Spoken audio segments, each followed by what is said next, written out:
I know it's wrong. You have an iPad. You bought an iPad. You were given an iPad. Now what?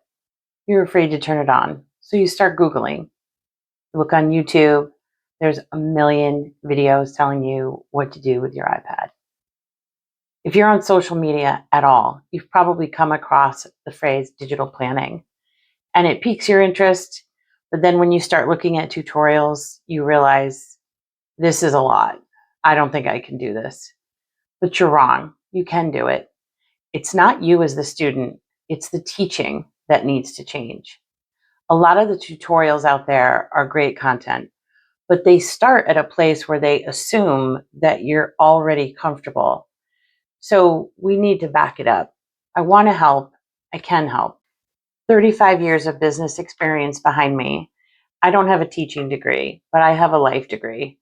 And I've spent the last couple of years learning all about digital planning and how to use it on a Samsung Galaxy Android device or on an iPad. I am launching a digital planning foundations workshop for people like you who need to start at the very beginning. It's a customized pace of learning. My promise to you is that no one will be left behind. I want you to be able to embark on your digital planning journey, have fun with it, get all the benefits that it comes with without feeling overwhelmed. You can go right now to my website at jmoylan10269.store. There are several free resources for you that will introduce you to digital planning, what it requires, what's needed, some of the benefits, all the things that you can do with it. By providing your email to get those resources, I can also keep you updated when I launch the Foundations Workshop. Don't let the iPad sit there and collect dust. It's a fabulous tool and anyone can learn it. Thanks. Happy planning. Here's a quick tip. You've brought over a sticker and you're working on your layout and you realize that you really don't want the whole sticker, but you don't really know how to go about it. It took me a while to figure out the crop tool because I kept equating it in my mind with resizing something.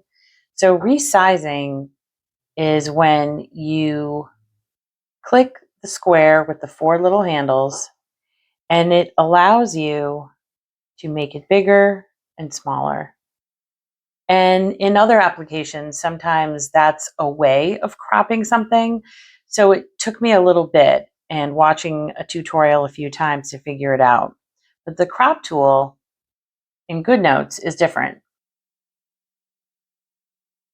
So you can have the lasso selected, but you're not actually going to lasso the item. You can just tap it once with your finger and it's selecting it.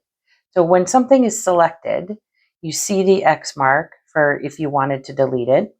You see a handle in the corner and handles on the sides that would allow you to make it taller, wider, to spin it if you wanted to angle it or resize it. Okay, but the difference is once it's selected, this menu will pop up and this is where you see crop. Okay, hit crop. It brings it up in what we call a crop window or crop box. And you can move these dots to focus in on exactly what part you want. So if I only wanted his head and the bow, I would put my Apple Pencil on the dot. I would press down. I would move it up.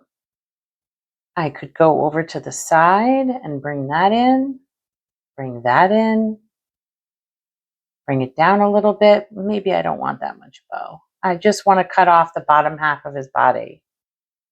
And you can hit done. And there you go.